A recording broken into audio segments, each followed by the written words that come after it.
So Arsenal 2, Nottingham Forest 1.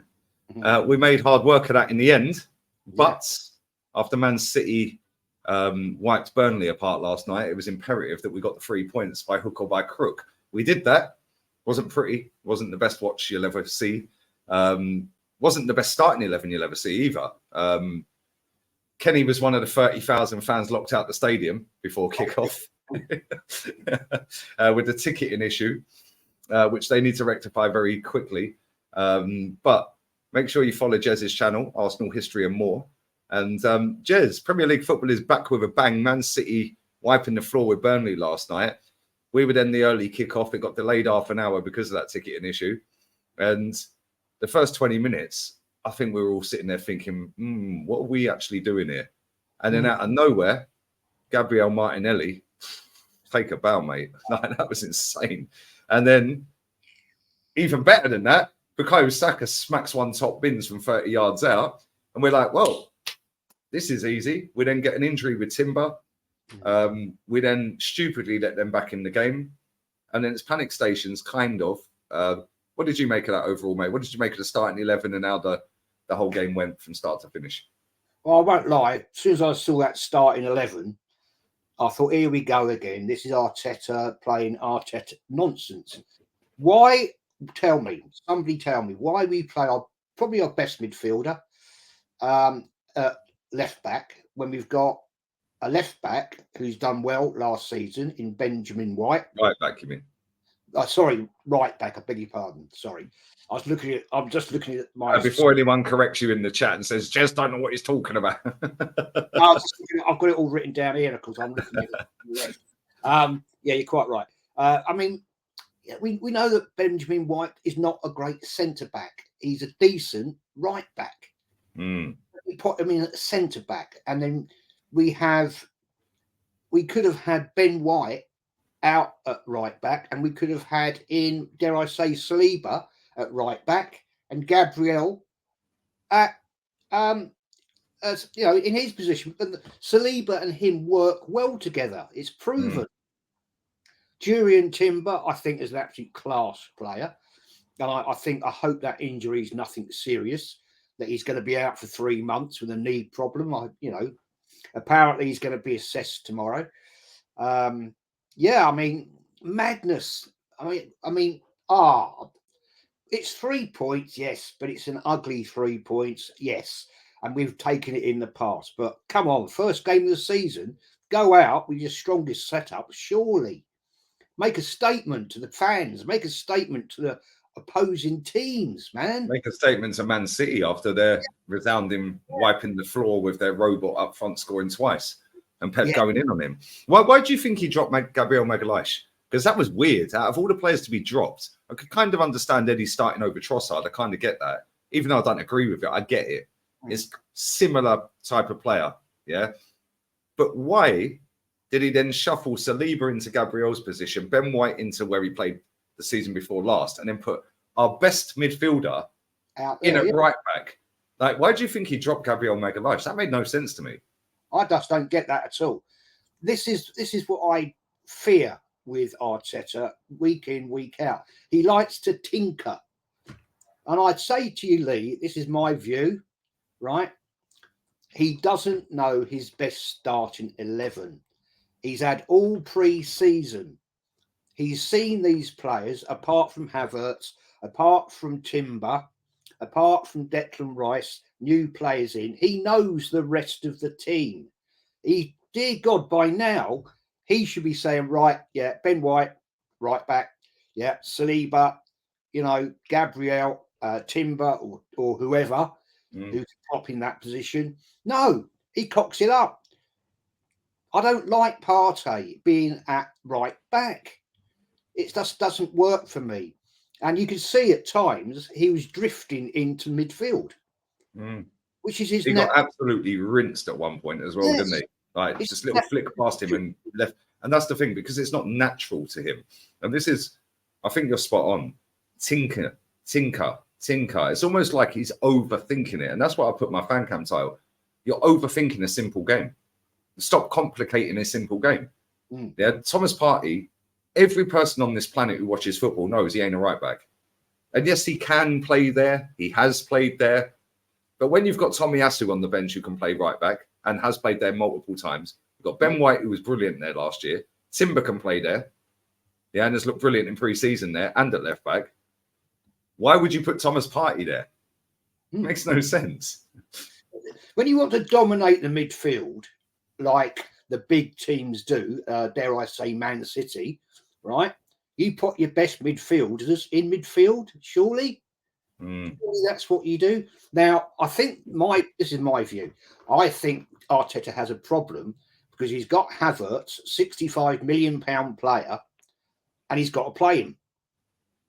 So, bit of an issue there, bit of a problem. Do you think that's going to, like, because we know that Arteta is very loyal to certain players. Yeah. Like Martin Odegaard, very loyal. But to be fair to Odegaard, smashed it last season. I thought he played very well today as well, by the way. Yeah, good game. Yeah. Bukayo Saka, again, there's reason to be loyal to him. And Martinelli, again, reason to be loyal to him. But when I look at some of these other players, like, I think he ain't really so loyal to them all. He'll rotate. And the thing is, Kenny said this to me a minute ago, because he's bought Kai Havertz, like, he doesn't know his best position. 1 week he's up front, then he's at left mid. But it's almost like, well, we don't really want to play Declan Rice there because he's better at a 6 than he is an 8. But Thomas Partey's better at a 6 than he is an 8. But Thomas Partey's more versatile, so we're playing him at right back. So now we're compensating a player, Havertz, and shuffle it. And for me, that's going to all go sideways, mate. It might work for a couple of games, but do you think, because he is very loyal, same with Eddie, but then there was that run that Eddie went like 8 games without a goal or 9 games without a goal, and then he went bang, you're out the team, and Trossard came in and started flying. Do you think that he's kind of doing the same with Havertz and saying, right, you can play, I've spent big dough on you, and I want you to succeed, and I'll put my arm around you, but you're going to play your way in or out of the team? Because right now you're in the team, and I'll give you a stretch. But if he starts dropping stinkers left, right, and centre, he has to think of himself, surely, the manager, because his job's on the line, surely. Well, this season, it's make or break for Arteta. He's spent a shed load of money in the window, and I'm not criticising it because that shows intent in my book. We've ever wanted. And the problem I feel is, as you've just quite rightly said, he's spent £65 million on Kai Havertz. He's got to play him and I think there is a player in there. I do. I just think he was played wrongly at Chelsea, and Arteta, I think, will do his best to bring the best out of him. But I think that's going to make other players suffer. Hence why Thomas Partey was at right back today, which I think is just ludicrous. Partey in midfield, right, with Kai Havertz, they could probably get a relationship working somehow, yeah. And let's see how it works out. Because but then on the flip side of that, sorry to cut you off, on the flip side of that, Declan Rice then don't get in the team, and he's done 105 million on him. So this is a problem. This is what I'm saying. It's a problem. He's created his own problem because so far we've seen Havertz play in 3 or 4 positions. Yeah, throughout pre-season and today. Yeah, today he was up front at one point, left mid at one point for the start of the game. The other week he was on the right. Yeah, the other week he was at CM. Right, so he's kind of testing out where he wants him to play. And listen, you've said this and you've been consistent with it. You think there is a player in Kai Havertz. Yeah. On that basis, where do you think his best position is? Well, let me say this. This is how I'd play it, right? I'd go with the 4 at the back, 4 midfield, 2 up front. So you can have, right, Partey, Odegaard, who I think he had a great season last year. He had a great game today, I think, right? You've then got Havertz and Rice. Yeah? And then you've got Saka, Martinelli, or you've got Saka and Nketiah up front. I think that's the best place for him. I really do. And then when we're without the ball, then one of them 2 drops back into midfield. Yeah, and then the other one goes out to the wing. Yeah, I kind of get that. I kind of get that. Me personally, I think Kai Havertz's best position is playing off of a striker. Yeah, I think he's like a second striker. Even though he's tall and gangly, I don't think he's a main striker. I think he's, remember Heskey and Owen, it was big man, little man. I think he's the other way round. I think it's little man, big man behind him. The big man, like... 2-1-4. That could work for Havertz. You know, you could have the two up front, yeah? Him sitting behind them. He's a tall fella. He's about, what, 6'2", something like that? 6'4". 6'4", big bloke. Quite, I mean, he needs to stop falling over. He does a lot of that. It's all the skittles he's got down his shorts. I mean, our best defence, if Timber's fit, great. It looks like Tierney's off to Real Sociedad, isn't it? Is that right? Yeah, Real Sociedad, yeah. Gabriel. I'm happy with that, by the way. Sorry? I'm happy with that, by the way. Although it's about 15 hours from here, I'll be definitely driving there. Yeah, I mean, I don't want him to go at all. No, but you're right. Like, we can all name our best 11. Yeah, pretty much. But we know the core 15 players. Yes. Yeah, and for me, like when I name mine, I know you'll put Havertz in that 15, but for me, Havertz don't get in it. Yeah, but the majority of that 15 core players, I'd say 99% of Arsenal fans, I have pretty much 90% the same core players. Yeah, and then there'll be one difference here and there. Yeah, like Kenny said, Timber at right back and Ben White sit on the bench. Yeah, whereas I'd go Ben White and Timber the other side over Zinchenko. So yes, it's still the same core players, but we're doing it in a different, slightly way. Yeah, but I just look at it and I think there was no intensity today. And after watching Man City yesterday come out the traps quick, and then Pep going in on Haaland and everyone going mad, I was expecting today. And listen, Nottingham Forest sat deep. They packed the box or the width of the box and said, "Yo, cross then." Double, trebled up on Saka. Same on Martinelli. The one time they didn't on both, bang, goal. Yeah, so it wasn't going to be easy. It was never an easy start to the season with that game because they are tricky on the break, especially when they brought them lads on at the end. Yes, like they were rapid, big lads as well.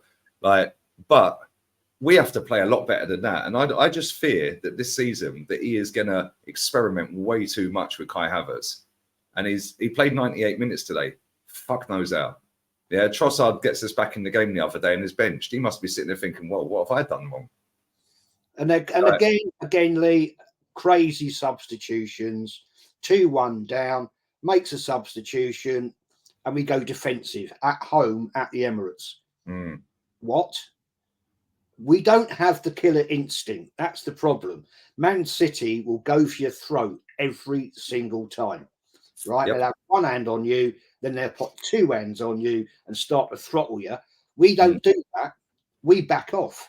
Yeah, we're very, very passive. Yeah, and like reactive rather than proactive. Yeah, and it's jarring because we don't need to. We see last season, Jez, we won 9 out of our first 10 games. Yeah, we've got Man United coming up in a couple of weeks. We've got Tottenham and Man City coming up soon. We need to get into a rhythm real quick and find out our best 11 and get a style of play with that best 11. But listen, we're going to wrap this up, people. Sub to Jez's channel. We're going to do player ratings. Matty's coming up next, and then we're going to do player ratings. Check out Kenny's fan cam, my fan cam as well. Kenny was at the game, locked out the stadium.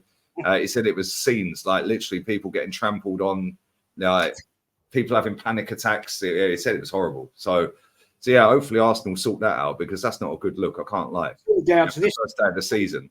It's all down to that, and you've got to have an you have to have the QR code or some rubbish. Like, what's that all about? But yeah, make sure you check out all the other fan cams, and we're out of here, people. Later.